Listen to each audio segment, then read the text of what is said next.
Hello and welcome to Enchantment of Eternity's review for Star Trek Picard Season 2 Episode 1, Stargazer. This video is part of a series of videos where I review episodes of Star Trek Picard, Star Trek Picard, every week, whatever. So in this video I will review the premiere episode of Season 2. If you have not seen this, you will not want to watch this video, otherwise some things will be spoiled for you. So, yeah. Overall, I gotta say, I was really impressed by this episode. When I saw the trailers for Picard Season 2, I was not impressed. I thought it was just another silly cash grab. Oh, let's draw in the Borg Queen. Let's draw in time travel to contemporary times. Let's draw in an alternate universe. Let's draw in Q because all this shit's very popular. But, so I was not expecting much of this season, to be honest. I wasn't like, ooh, I can't wait for Picard Season 2. I was kind of dreading it. But this episode actually really impressed me. It alleviated a lot of my fears. And like, hey, this isn't just a cash grab corporate bullshit. They're actually writing a good story. And they're actually worried about character stories. And I gotta say, this episode felt a hell of a lot more like Star Trek than Season 1 did. And it makes me think that Season 2 is going to feel more about Star Trek. I actually did not like how they had the stupid reporter in Season 1 sort of, ambush Picard with making a controversy. I thought and having like Picard on TV and having like all the talk of like money and talk of Raffi being a drug addict, all that stuff bothered me. To me, that was very antithetical for Star Trek.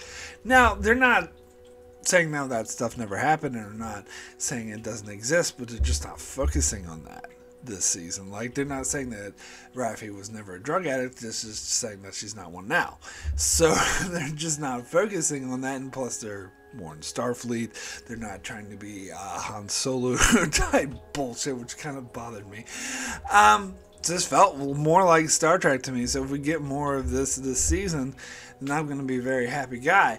However, the big sort of asterisk on that, the big sort of however, is I loved episode 1 of Season 1. I thought it was amazing. I gave it a 10 out of 10. I was like, oh, Picard's going to be so amazing. And then the season was a mixed bag at best. There were some terrible episodes, some terrible moments. Like the whole bullshit with like Soong having a grandson out of nowhere. Like, what kind of bullshit is that? So, there were still some other great parts in other parts of the season, but then there were also terrible parts as well, like the whole subplot with those stupid Romulans, who are thankfully not in the show anymore. So, yeah, so it was a mixed bag. Even though, like, the first episode was amazing. So, that's what has me sort of trying to hold back my expectations, because even though I loved this episode and I thought, wow, this season's going to be really good, I thought the same thing last year, and it ended up to be not so good. So hopefully they actually stick with this kind of quality and not sort of backtrack on it. So let's go through the episode. Let's start with the opening scene, where this is a very commonly used device in films and television, particularly films, and I think I see kind of why they do it, but this to me also is something that it's not done for storytelling purposes. It's more done for like marketing purposes. And this is something when you study writing, the one thing they tell you is you got to begin your story with a hook. Now, but in terms of television and films, they kind of, especially if it's a sort of action film, they don't want you to start it with like a dialogue scene or two people sitting down. It's like they know you got a hook in the artist, especially for like TV or streaming, because they don't want them to change the channel, or in case of streaming, they don't want them to just turn it off and watch something else or go to Netflix or some other service. So they want to hook you right away. And so, but there's nothing at the start of the story that is that hooking. So the cheat is to go to later in the story, show it forward out of context, and so you're like, ooh, what's going on here? I don't understand. And so it hooks you to watch the episode to see how they got to that point. I would almost call it a narrative cheat. It's a way to cheat to try to draw the audience in rather than tell the story chronologically. And now this is not to be confused with some other non-linear storytelling, which actually is very artistic and done for narrative effect and artistic effect that works really well, like the show Dopesick, for example, or a more classic example, Memento, where that actually serves a purpose. This doesn't serve a narrative purpose. It's just there. It's more of a marketing purpose to hook you in. And it's done a lot. Like the most recent example I can think of, which was even worse than this, was that stupid film that came out on Amazon. What was it called? Tomorrow War or something? Something about Tomorrow Wars or something, where Chris Pratt traveled to the future for no good reason. Like that, the whole movie didn't make any sense. But anyway, digressing. Point is, they started the movie with an action sequence that was completely out of context, and you finally got up to it, and you're like, well, what is the point of us seeing this earlier? Like, why did we do that? Just so they could have some action at the start of the film. That's the only reason. And I kind of feel like it's that way here, but it's not. As I said, it's not quite as bad because at least they show a different viewpoint. Like I did kind of appreciate that they showed like ensigns and Vulcans and running around the ship getting shot at, and then you don't know what's going on, and then all of a sudden you see Picard there, and the board queen is like, Picard, and the ship destroys, and you're like, so it does kind of get you. It is an effective hook. So I don't hate it, and I understand why they felt the need to do it, but I still feel like it wasn't narratively necessary. I do feel like takes me out of the story a bit because I am conscious that it is a marketing decision rather than a narrative decision. But, I still didn't totally hate it. Anyway, so once we get past that, we get Picard, on his vineyard again. Now, let me talk about, because this is something I found out when I watched the Ready Room thingy with Will Wheaton last week, and they set the stage for season 2, saying that Picard's back in the chateau, and that Seven of Nine's taken over the La Sirena and is, fighting with the what do they call the Rangers or something? Fenric Rangers, whatever they're called. And the Finnish Rangers. I don't know. Anyway,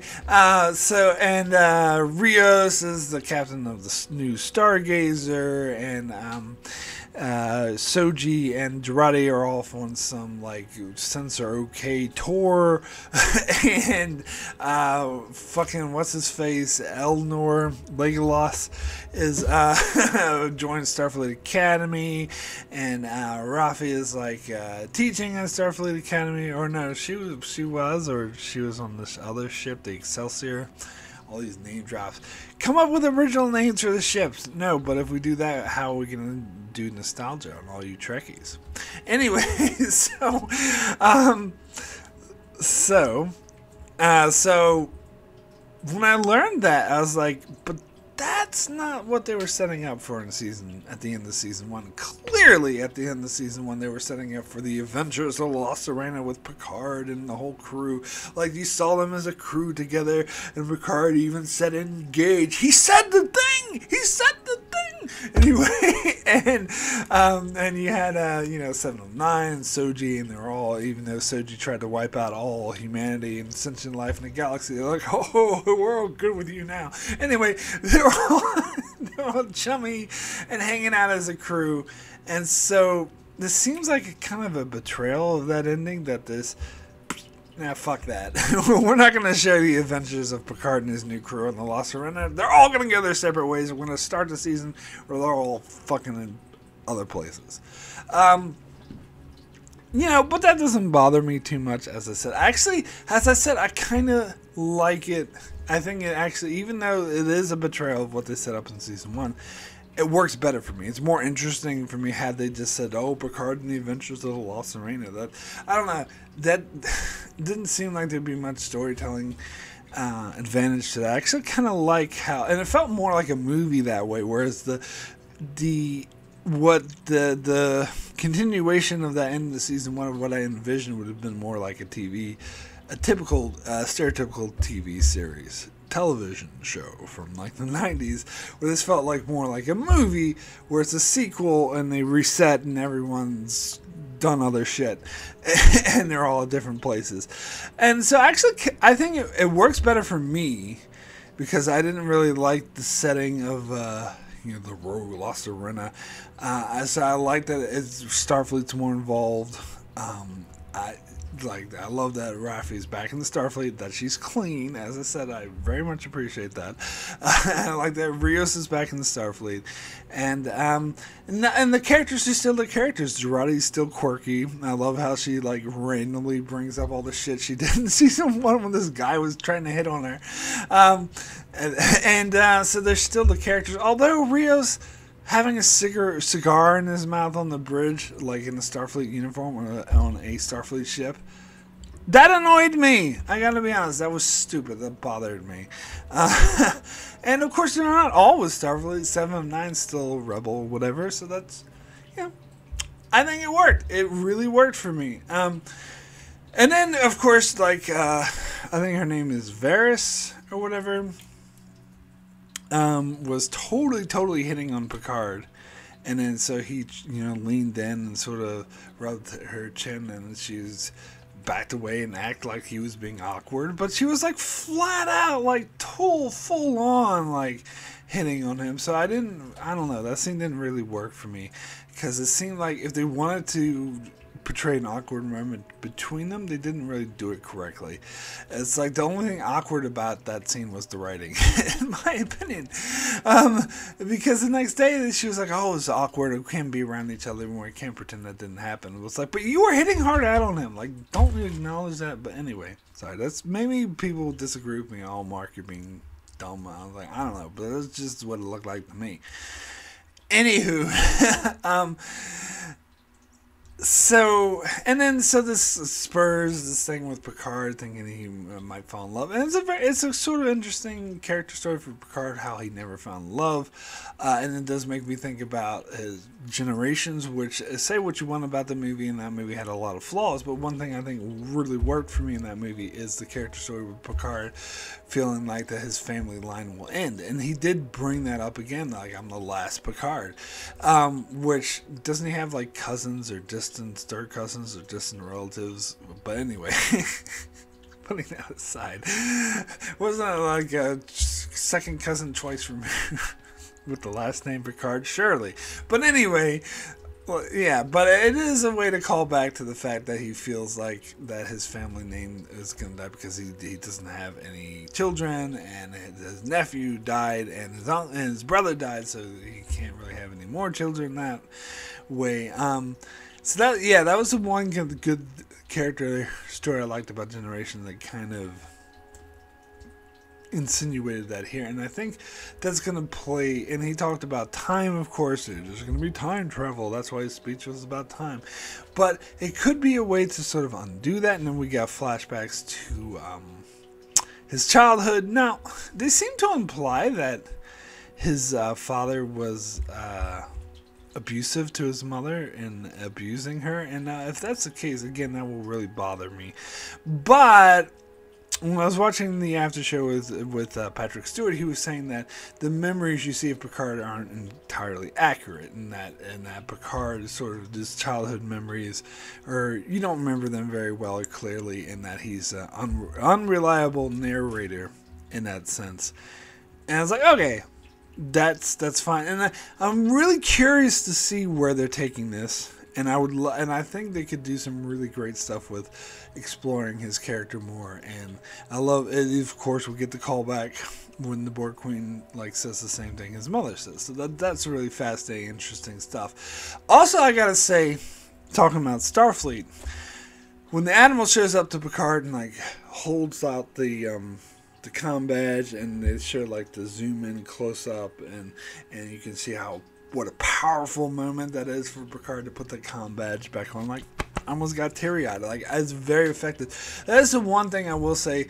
What you know? Say what you will about modern Trek, and I have a lot of issues with the new Trek shows, but the cinematography is amazing, and I think Picard particularly. Even more so than Discovery, I dare say, because Discovery would just spin the camera around and do bullshit like that. but Picard more takes most advantage of really, expensive, good cinematography rather than, the standard 90s show would just have, would be shot with the, blanket lighting, and so they could do it really fast because they were doing 24 episodes a season, and just the camera mostly in wide shots are very simple 1-to-1 because they didn't have the time or the budget to do like great cinematography like that, which is the advantage of having way shorter seasons and larger budgets. So I do really like that, and I think they are utilizing that. At least in this episode, I feel like they're utilizing that very well. So then he goes and sees Gainan, and that bullshit Gainan says about, I'm aging, I decided to age more to be more like you. Like, that's dumb. Like, I would rather they just pretend like that. I don't know. I don't think Whoopi even looks that much older. It's more like she's gained weight. So I don't think they need even to mention it. They could have just left it alone and been like, whatever. I think drawing attention to it makes it worse. And especially the way you draw attention to it is to come up with this bullshit excuse. Now, I guess I'll jump to the end now, because this is contrasted with Q's appearance, which I actually loved and I thought was handled very well, because I love how they brought back like Q, looking the way he did younger in the 90s or whatever, and he was like, "Oh, Picard, you're so much older now. Here, let me keep up," and he snaps his fingers and he's old. That actually makes a ton of sense. That totally fits with Q's character. And I actually love the fact that they did show Q the way that he looked. Now, I know a lot of people love to bitch and moan about these digital de-agings or whatever, but I'm never bothered by it, especially in a shot like this that's like so quick. Like, I even went back and watched it, and it's like, you barely see him, and he's barely there. So it's like, it doesn't need to be fucking perfect. It's like, it's good enough. Like, I felt like I got what they were saying, that this is Q looking the way he used to look during TNG. But he's like, oh, actually, since you're so old, let me make myself old. Which he has actually done before, and like all good things, he made himself look old in the future time. I was like, "What's that you say, young man? Where's your mummy?" And here's the thing: this is also why I felt like this felt more like Star Trek to me, because Q felt exactly like Q. Because as I said from the trailers, I've had the impression that Q would kind of be shoehorned in and be like, "Oh, this is Q. Don't you remember Q?" But it didn't feel like that. It felt like Q. It felt like the way he would act. "Oh, mon capitan," and I just think it's definitely a huge help that John Delancey is such an amazing actor. Like, honestly, I think Q felt more like Q than Picard feels like Picard from TNG, Picard feels like almost a totally different character from the way he did in TNG, which does make sense because he's aged 30 years and been through a lot of shit, so he would be a different character. But Q is always Q. He's ageless. So it makes sense that Q would act and look and behave exactly like he did before. Of course, he looks differently when he snaps because that's Q. And so I think the consistency in John Delancey's acting so well. Now, I know he barely appeared in this episode, but I have so high hopes for Q. Like, look at, and even seeing the previews for the season where he's like, "Oh, you think I'm helping you? I'm actually, this isn't a," I can't remember his exact words, but it's like, this is a test. This isn't a helping hand. This is the blah blah blah, whatever. That's the kind of menacing way they use Q in All Good Things that made All Good Things my favorite episode of TNG. Like, I'm so on board with Q. I am so on board with the way they used him in this episode, and I can't. It's what's got me like so high hopes, which I hope they do not shatter by making the rest of the season suck or be a mixed bag like season 1 was. I hope they're able to live up to the expectations of which. Now, my expectations didn't come out of nowhere. As I said, my expectations for the season was on the floor based on the trailers. Like, I had no expectations, but because of this episode, because of the writing is so good, because of the way they use Q is so good, now my expectations are high. Like, they're the ones that made my expectations high, so I hope they're able to deliver on that. Just saying. Now, backtracking a bit to the stuff with the Borg, that was kind of interesting too. I hope they explain that well. I hope the explanation that came, because it did, even though the Borg was like, the Borg Queen was like saying, "I want power," and started like fucking with the ship and like shooting people, she was stunning them still. And then she still kind of insisted that they wanted, you know, peace treaty. And why did they specifically ask Picard, so why did they do that? And why did destroying the, you know, self-destructing the Stargazer cause, you know, the time loop? Was that just Q? Or because this Borg ship, apparently they kind of said like the Borg were kind of extinct in this future, and that this Borg ship came from like a different, like, dimension or timeline or time continuum, and so it's conceivable that they purposely changed the timeline, or because Picard fucked with the ship that they changed the timeline. So it's still a mystery at the moment. It's still up in the air, and I'm very intrigued by it. But I hope this is probably more where I think if the show's gonna let me down, it's probably gonna be with this.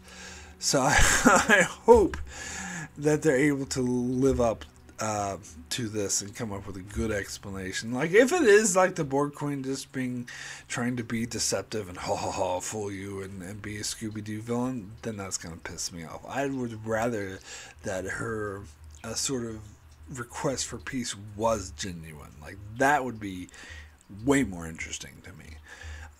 But we'll see. we'll see where they take this.